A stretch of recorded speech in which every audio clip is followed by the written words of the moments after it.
The keys to my new house felt heavy in my pocket as I stared at my bank account balance. Exactly 742.16. Just yesterday, there had been over $50,000 sitting there, my entire college fund. My hands trembled as I dialed my mother's number. Mom, what happened to my college fund? My voice cracked despite my best efforts to stay calm. Oh, honey, about that. She paused, and I could practically see her nervously twirling her hair. Your brother needed the money for his new business venture. You know how important this is for the family. I'm Elisa, and this was the moment I realized just how little I meant to my own family. The front door slammed, and my brother Harley's booming voice filled our house. Hey sis, come check out what your college fund bought. My feet carried me outside before my brain could process what was happening. There, taking up half our driveway, sat a gleaming white boat. Not just any boat, a 35-foot luxury cruiser that probably cost more than most people's yearly salary. Isn't she beautiful? Harley ran his hand along the hull, grinning like a kid on Christmas morning. Mom and I figured since you're so good with your money, you can just work your way through college. This investment will pay off way better than some boring degree. You took my money without asking? I managed to choke out. Mom agreed it was the right move, he shrugged. We're expanding the family entertainment business. This boat will be perfect for luxury tours. My mother appeared beside me, placing her hand on my shoulder. I shrugged it off. Sweetie, your brother has such a good head for business. This is what's best for everyone. Everyone except me, you mean? I stepped back, watching their faces. Neither looked guilty, just mildly annoyed at my reaction. Don't be dramatic, Harley rolled his eyes. You can be part of the business, too. Maybe work as a tour guide or something. My phone buzzed in my pocket. A text from my real estate agent confirming the closing date for the house I'd secretly bought. The house my family had been eyeing for months as the perfect location for their new restaurant. I need some air, I muttered, walking away as they continued fawning over the boat. I drove to my best friend Philip's house, barely seeing the road through my tears. He opened the door before I could knock, took one look at my face, and pulled me into a hug. They did it, didn't they? He asked softly. They took your college fund? I nodded against his shoulder. Bought a stupid boat. Didn't even ask me first. We sat on his porch, and I told him everything. About the boat, about their dismissal of my feelings, about the house I'd purchased with my own savings and investments. Are you sure you want to go through with this? Philip asked, handing me a tissue. Once you tell them about the house, there's no going back. They need to learn they can't just walk all over me. I wiped my eyes. I've spent years watching them favor Harley, making excuses for everything he does. Well, now they'll see what it feels like to have their dreams crushed. My phone buzzed again. This time it was my grandmother, Joanna. Heard about the boat, she said when I answered. Come over for tea?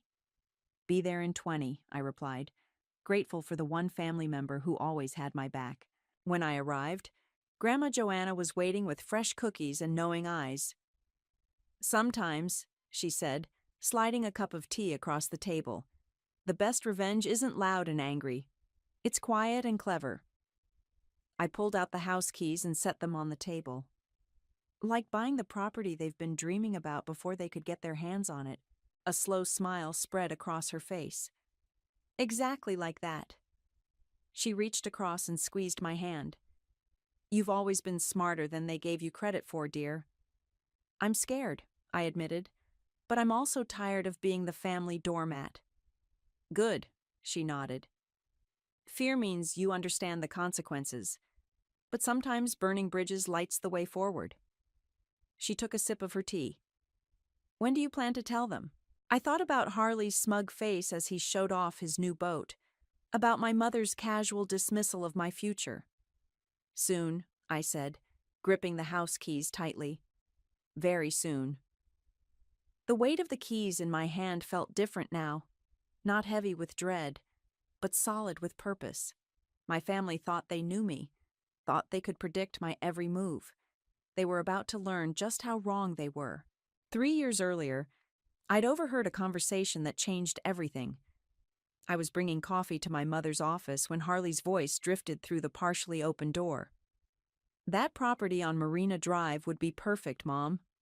We could turn it into the flagship restaurant for our entertainment empire." "It's not for sale yet," my mother replied, "but the owner's getting old. Give it a few years, and we'll make our move." I paused outside, coffee growing cold in my hands. "What about the money?" Harley asked. "We'll need at least $300,000 for the down payment." "Well," my mother's voice dropped lower. "There's always Elisa's college fund. She probably won't need all of it anyway." That night, I opened my first investment account with the $5,000 I'd saved from my part-time job at the library. The memory of that moment played in my mind as I sat across from Philip at our favorite coffee shop, watching him scroll through the photos of my new house. "I still can't believe you pulled this off," he said, shaking his head. 3 years of working 2 jobs, living like a hermit, and investing every penny." "The crypto boom helped," I admitted, stirring my latte. "Getting in early on those tech stocks, too. But mostly it was just," I gestured to my worn sweater and scuffed shoes, "this. Living below my means while they all thought I was just bad with money." "Speaking of your family," Philip leaned forward, "your brother's been posting nonstop about that boat on social media. Living the dream and family empire everywhere." I pulled out my phone and showed him Harley's latest post, a photo of him lounging on the boat that my college fund had bought. The caption read, "Big plans coming soon. Watch this space for the next Rogers family venture." "They have no idea you own the house, do they?" Philip asked. "Not yet. I used my grandmother's address for all the paperwork." I smiled, remembering how Joanna had insisted on helping. "The real estate agent thinks I'm an investor looking to preserve the property's historical character." The bell above the coffee shop door chimed, and I instinctively ducked lower in my seat as my mother walked in. She didn't notice us, too absorbed in her phone call. "Yes, we're very interested in the Marina Drive property," she was saying. "As soon as it hits the market, we want first right of refusal." Philip raised an eyebrow at me as my mother ordered her coffee and left, still talking about renovation plans and permits. "You know what's crazy?" I said once she was gone. "If they'd just asked me about the boat, explained their plans, maybe even offered to pay me back, I probably would have helped them. But they just took what was mine, like I didn't matter." "When are you going to tell them?" "I'm waiting for the perfect moment."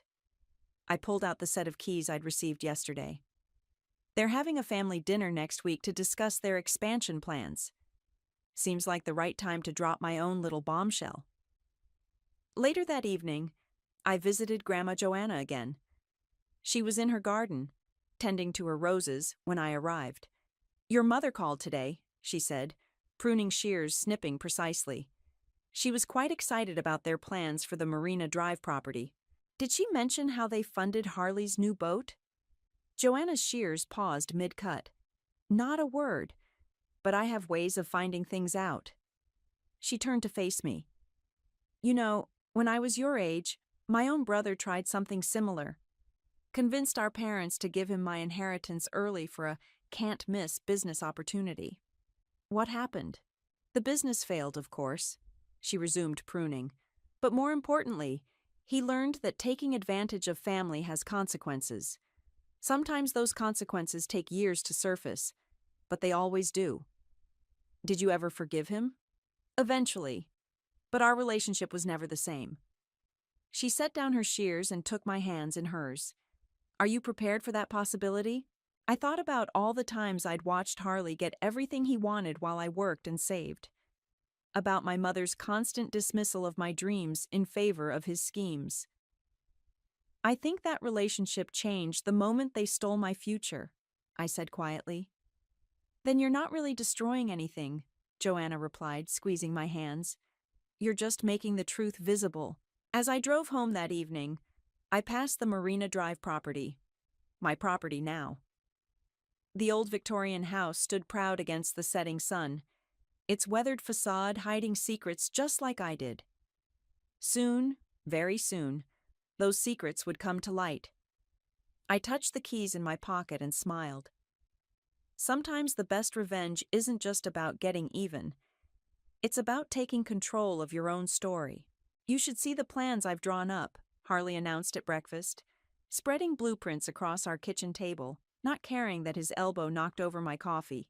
The Marina Drive house will be perfect once we gut it. Main floor restaurant, rooftop bar, maybe even a small music venue in the basement. I dabbed at the coffee stains spreading across my shirt. Sounds expensive. That's the beauty of it, he grinned, completely missing my sarcasm. The old owner doesn't know what they're sitting on. Mom's been watching the property for years. Once it hits the market, we'll swoop in with an offer they can't refuse. And where's this money coming from? I asked, keeping my voice carefully neutral. Since you spent my college fund on the boat? Mom walked in, cutting off any response. Harley, darling, I just got off the phone with the realtor. She says there's been some interest in the property already. I pretended to be absorbed in my phone while they talked, but my ears were burning. What do you mean, interest? Harley's voice rose. It's not even officially listed yet.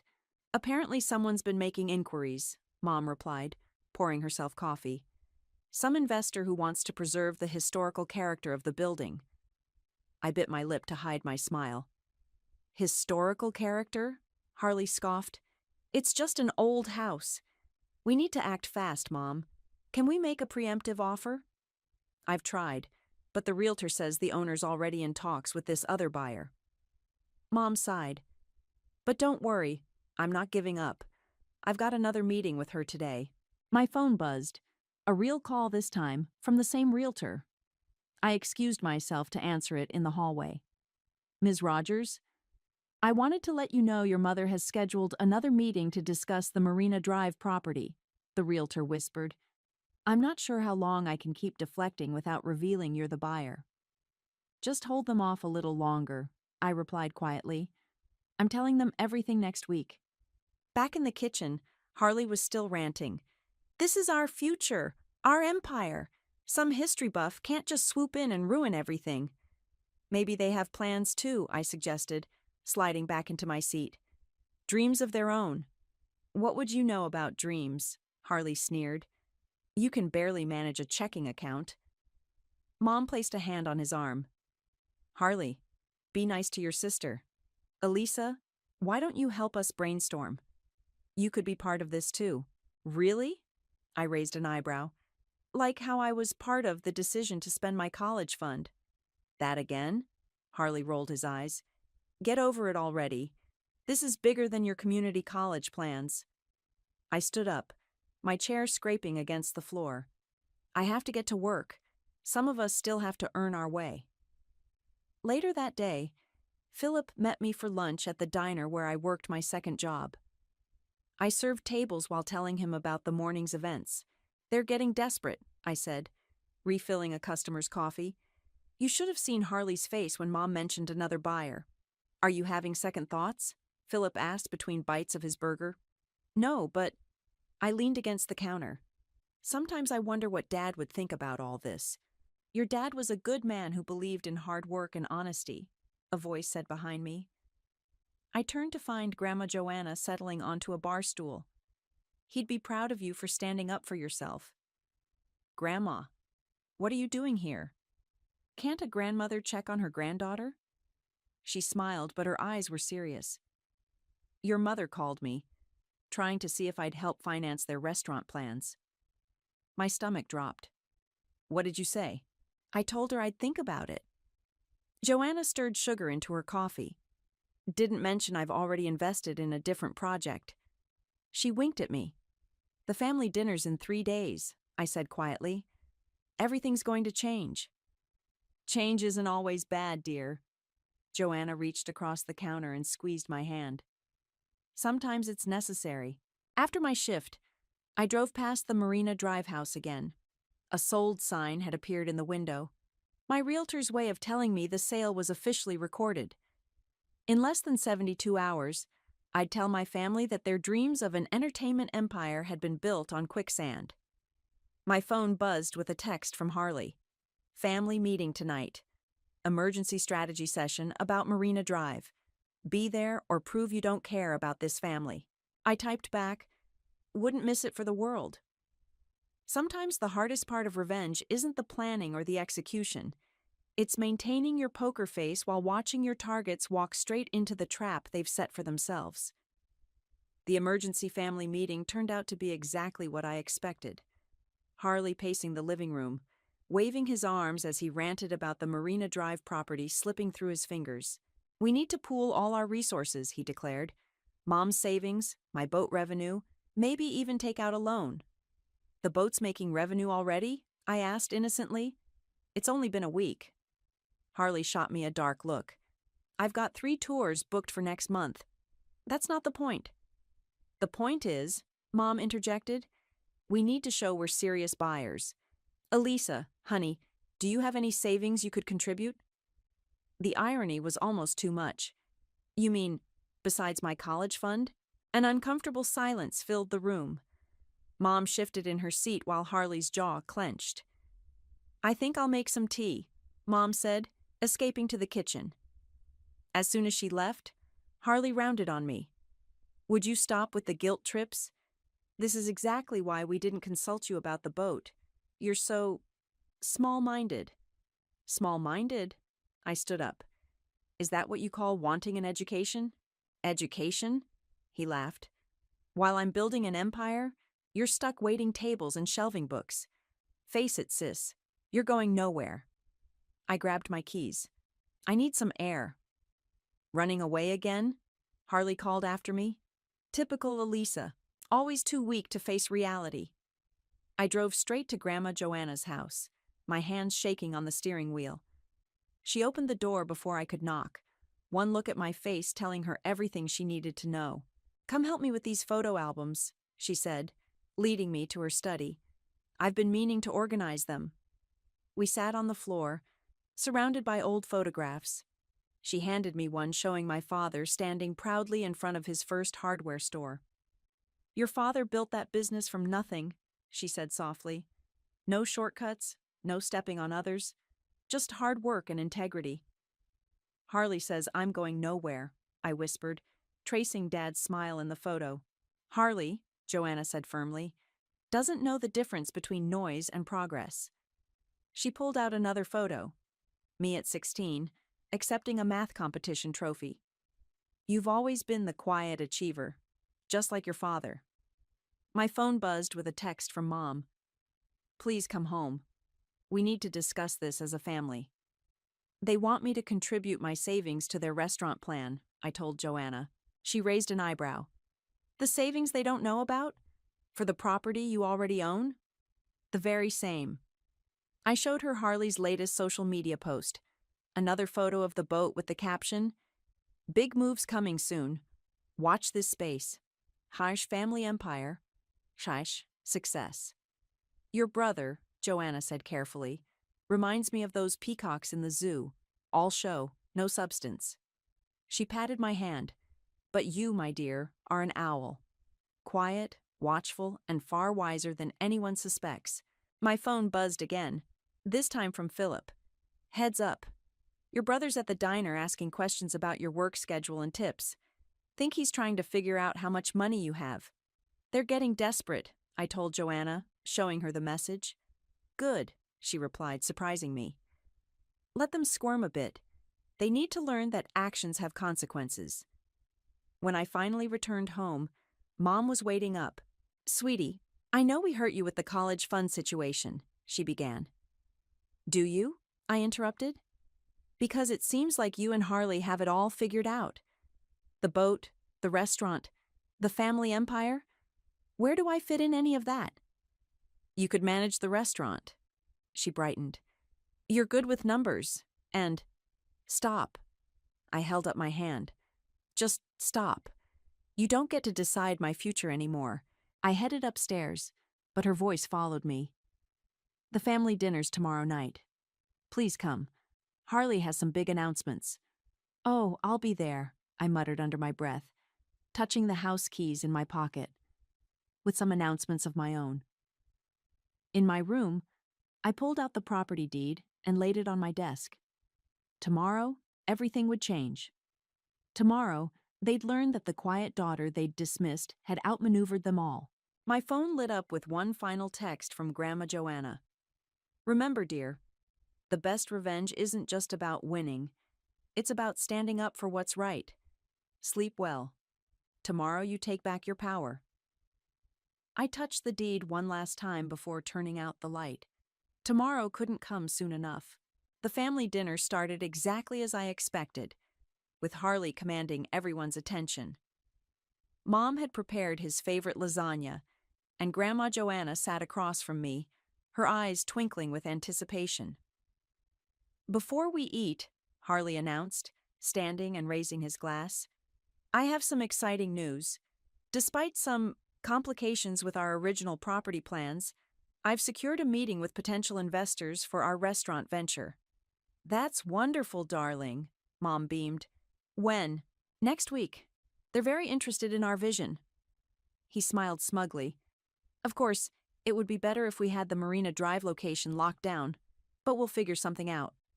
Actually, I set down my fork, my heart pounding. I have some news about that. Not now, Elisa. Mom waved her hand dismissively. Let your brother finish. No, I said firmly, pulling out the property deed from my bag. I think you'll want to hear this. The room fell silent as I placed the document on the table. Harley's face scrunched in confusion as he leaned forward to read it. What is this? He asked, his voice suddenly uncertain. The deed to 1247 Marina Drive, I replied calmly. My property. Mom's wine glass slipped from her hand, spilling red across the white tablecloth. What? I'm the investor your realtor's been talking to, I continued, watching their faces. I bought it last week. It's mine. Harley snatched up the deed, his hands shaking. This is impossible. You don't have this kind of money. I did, actually. 3 years of savings, smart investments, and 2 jobs. I turned to Mom. Turns out I'm better with money than you thought. Harley's face turned red. You did this on purpose. You knew we wanted that property. Like you knew I wanted to go to college, I shot back. Funny how that works. Elisa, Mom's voice quavered. Surely we can work something out. We're family. Family? I laughed, but there was no humor in it. Was it family when you took my college fund without asking? When you dismissed my dreams because they didn't fit into Harley's grand plans? You ungrateful little... Harley started to rise, but Grandma Joanna's voice cut through the tension. Sit down, Harley. Her tone left no room for argument. I think it's time everyone here learned a lesson about consequences. You knew about this? Mom turned to her mother, betrayal written across her face. I did. Joanna took a sip of her wine, and I helped her. Someone had to stand up for what's right. This isn't right, Harley slammed his fist on the table. This is sabotage. You've ruined everything. No, I stood up slowly. I took control of my own future. Something you two taught me to do, actually, by showing me exactly how it feels to have someone else decide your fate. We can offer you money, Mom said desperately, more than you paid for it. It's not for sale. I picked up the deed. I have my own plans for the property. What plans? Harley sneered. A library? A study hall?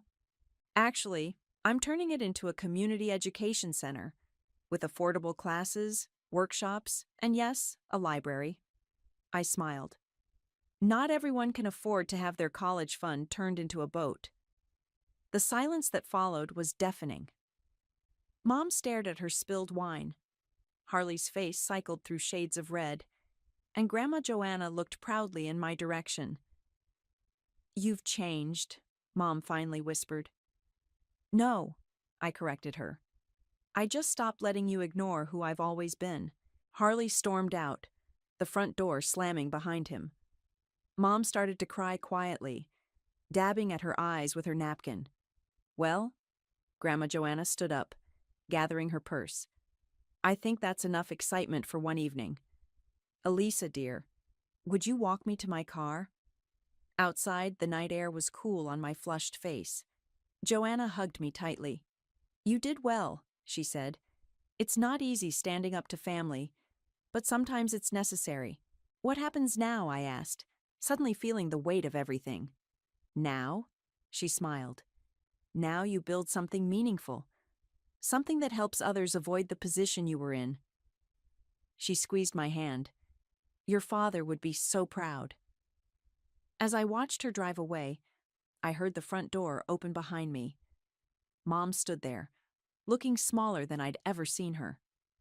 We really hurt you, didn't we? She said softly.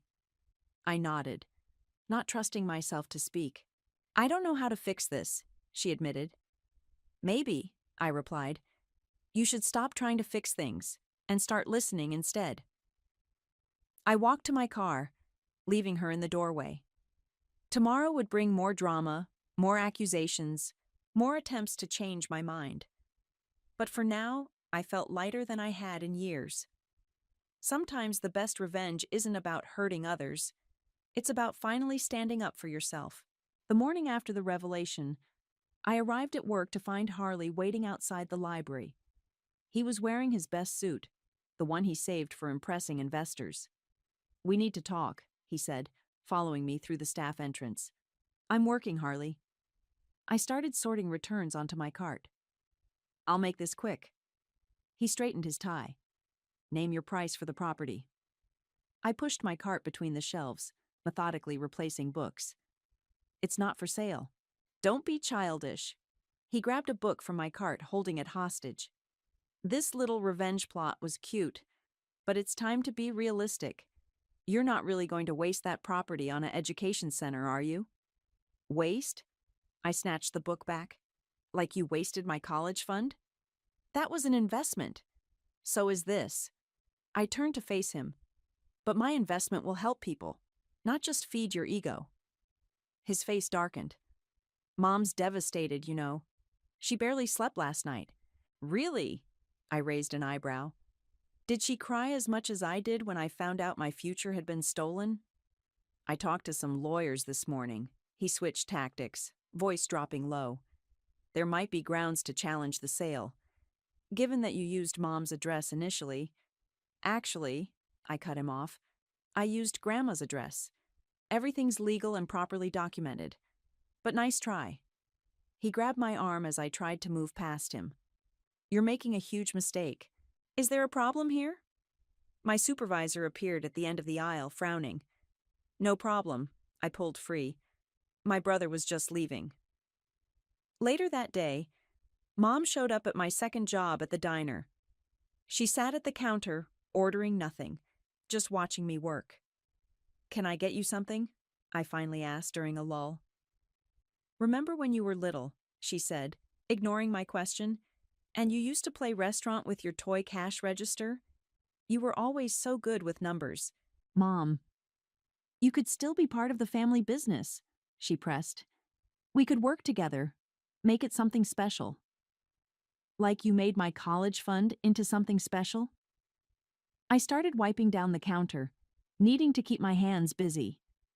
I made a mistake, she admitted quietly. We both did. But this revenge, it's not you, Elisa. You don't know me, Mom. I stopped wiping. That's the whole problem. My phone buzzed.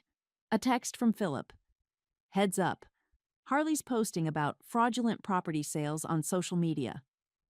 Mom saw my expression change as I read the message. He's just hurt, she defended quickly. We all are. Hurt? I laughed bitterly.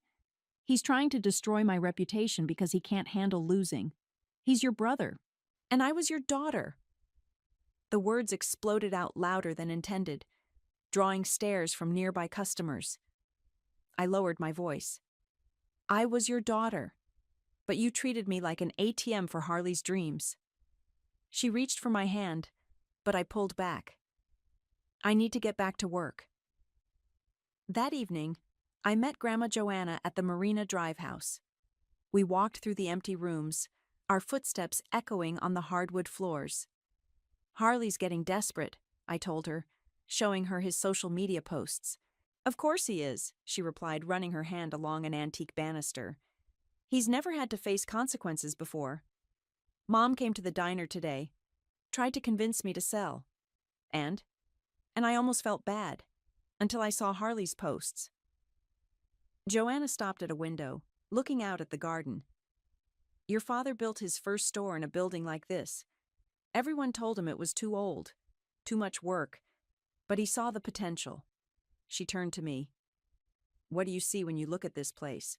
I gazed around the room, seeing past the peeling wallpaper and dusty corners. I see second chances, for people who need education but can't afford traditional college, for kids who need a quiet place to study, for anyone who's been told their dreams don't matter. Then hold on to that vision, she said firmly, because the next few days are going to get worse before they get better. My phone buzzed again. Another text from Philip. Your brother just showed up at my place looking for dirt on your finances. He's really losing it. Let him look, I said, showing Joanna the message. Everything I did was legal and above board, unlike some people's business practices. Joanna squeezed my shoulder. Sometimes the hardest part of standing your ground isn't the initial fight. It's weathering the storm that follows. I touched the wall of what would soon be a classroom. Then let it storm. The final showdown happened on a Sunday evening, exactly 1 week after my revelation at the family dinner. Mom had insisted on another family meeting, this time at the Marina Drive house itself. I arrived to find Harley's new boat conspicuously parked in the driveway, blocking my usual spot. Inside, Mom and Harley were already waiting with Grandma Joanna. The empty rooms amplified every sound, making the tension feel even heavier. Nice of you to join us, Harley said, his smile not reaching his eyes. I've been doing some research about this place. Have you? I leaned against the door frame, arms crossed. The foundation needs work. Electrical's not up to code. Plumbing's ancient. He pulled out a stack of papers. Getting this place ready for your little education center would cost a fortune. I know, I replied calmly. I had it inspected before I bought it. Then you know it's not feasible, Mom jumped in. Honey, be reasonable. Sell it to us, and we'll give you enough to go to any college you want. With what money? I asked. The boat's not exactly bringing in millions, is it? Harley's face reddened. That's none of your business. Actually, Grandma Joanna spoke up, I'd like to know too. How are those tours going, Harley? He shifted uncomfortably. We've had some cancellations. Temporary setback. All of them? I pulled out my phone, showing a screenshot. Because according to your booking site, you haven't had a single customer. You're tracking my business? He sputtered. No, I'm tracking what happened to my college fund. I turned to Mom. Did you know he's already trying to sell the boat? Listed it yesterday for half what you paid. Mom's face went pale. Harley, is this true? I can explain. Like you explained how taking my college fund was for the good of the family, I cut in. Face it, Harley. Your empire is built on stolen dreams and empty promises. He lunged forward suddenly, grabbing my arm. You think you're so smart, don't you? Little Miss Perfect, with her secret investments and clever plans? Let go of her. Grandma Joanna's voice cracked like a whip. Or what? Harley sneered, but his grip loosened. Going to cut me out of the will, too? Actually, Joanna pulled out her own stack of papers. I've already revised my estate plans. The money I'd set aside for the restaurant? It's going to Elisa's education center instead. The silence that followed was deafening. Mom sank onto a dusty windowsill, while Harley's face went from red to white. You can't do that, he whispered. I already have. Joanna moved to stand beside me. Because unlike some people, I believe in investing in dreams that help others, not just ourselves. This isn't fair. Harley kicked an empty paint can, sending it clattering across the floor. Everything was perfect until you ruined it. Perfect? I laughed incredulously. You stole my future. We borrowed it, he shouted back. Without asking, without caring, just like you've always done, taking whatever you want because Mom taught you that you deserved it. Enough! Mom stood up, tears streaming down her face. Just enough. She turned to Harley. Is it true about the boat? His silence was answer enough. I trusted you, she whispered. I let you convince me that taking Elisa's money was the right thing to do. Mom, no. She held up her hand. I've been blind. To so many things. She turned to me, including the damage I've done to you. I felt tears pricking at my eyes but forced them back. It's a little late for that realization. I know. She picked up her purse. But maybe it's not too late to start making things right. She headed for the door, then paused. Harley, I want the boat sold by the end of the week. And Elisa? She met my eyes. I hope someday you can forgive me for failing you. After she left, Harley stood there, deflated and defeated. You've destroyed everything. No, I replied quietly. You did that yourself. I just refuse to be collateral damage anymore. He stormed out, the front door slamming behind him. The sound echoed through the empty house, marking the end of one chapter and the beginning of another. Grandma Joanna wrapped an arm around my shoulders. Well, that was quite a performance. Did I do the right thing? I asked, suddenly uncertain. The right thing isn't always the easy thing, she replied. But standing up for yourself? That's always right. Through the window, I watched Harley's boat pull away, a symbol of everything that had gone wrong in our family. But around me stood the walls of everything that could go right, a place of learning, of second chances, of dreams rebuilt from the ashes of betrayal. The morning of the education center's opening day, I stood in what used to be the master bedroom, now transformed into a computer lab. Philip was setting up the last of the workstations while Grandma Joanna arranged flowers on the front desk. First student arrives in an hour, Philip said, checking his watch. Nervous? Before I could answer, a knock at the door made us all turn. Mom stood in the doorway, holding a small package. I wasn't sure if I should come, she said softly. But you did, I replied, watching her take in the changes we'd made to the house. She walked slowly through the room, running her hand along one of the new desks. It's beautiful. Nothing like what Harley planned, but better. Have you heard from him? I asked, though I already knew the answer from social media.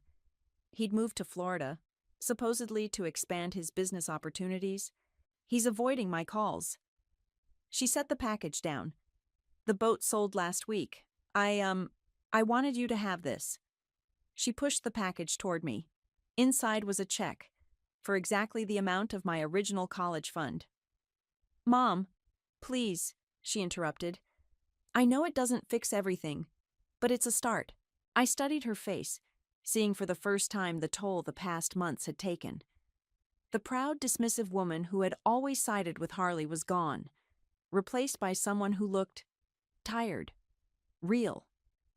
I can't accept this, I said, pushing the check back. Elisa, please. No, Mom, listen. I gestured around the room. Look at what I built without it. Without you or Harley. I needed to know I could do that. A small group of people appeared in the doorway, our first prospective students, early for orientation. Philip quickly went to greet them while Joanna busied herself with last-minute adjustments. Then what can I do? Mom asked, her voice barely a whisper. You could stay? I surprised myself by saying. See what your daughter actually built, instead of what your son promised to build. She nodded, wiping away tears. I'd like that. The orientation room filled quickly. Single parents looking for better opportunities, teenagers who couldn't afford a traditional college, older adults seeking career changes. Each face told a story of dreams deferred but not abandoned. I stepped up to the podium, my prepared speech forgotten as I looked at the crowd. My mother sat in the back row next to Grandma Joanna. Philip gave me a thumbs up from his spot by the door. Welcome to Second Chances Education Center, I began. This place exists because I believe everyone deserves the opportunity to pursue their dreams, regardless of their circumstances or what others think is possible. As I spoke, I saw my mother crying quietly in her seat, but for once, her tears didn't make me feel guilty or angry. They felt like recognition of what I'd achieved, of who I'd become despite everything. After the orientation, as the last students filed out with their registration packets, Mom approached me again. "What you said about second chances," she hesitated. "Does that apply to mothers too?" I thought about all the anger I'd carried, all the hurt and betrayal. But I also thought about the strength I'd found because of it. "There's an adult education class starting next week," I said finally. "Basic business accounting. Maybe you could sit in, see what it's like to build something legitimate." She smiled, a real smile, not the indulgent one she used to give me. "I'd like that." As she left, Philip and Joanna joined me at the front desk. "Well?" Philip asked. "How does it feel?" I looked around at what we'd created, not just classrooms and computers, but a space where dreams wouldn't be stolen or dismissed, where people like me could find their power. "It feels like winning," I said, "but not the way I expected." "The best victories rarely are what we expect," Joanna said, hugging me. "They're better." Through the window, I could see my mother getting into her car. She paused, looking back at the house, not with regret for what could have been, but with something that looked like pride. For the first time, I realized that maybe the best revenge wasn't about making others lose, but about showing them a better way to win. "Ready to start teaching?" Philip asked, handing me the day's schedule. I took one last look around the room, at the dreams we'd build, the lives we'd change, the future we'd shape. Ready. Sometimes the hardest lessons teach us the most important truths: that our worth isn't determined by those who dismiss us, that our dreams don't need anyone else's permission to grow, and that the best revenge is simply becoming exactly who we were meant to be.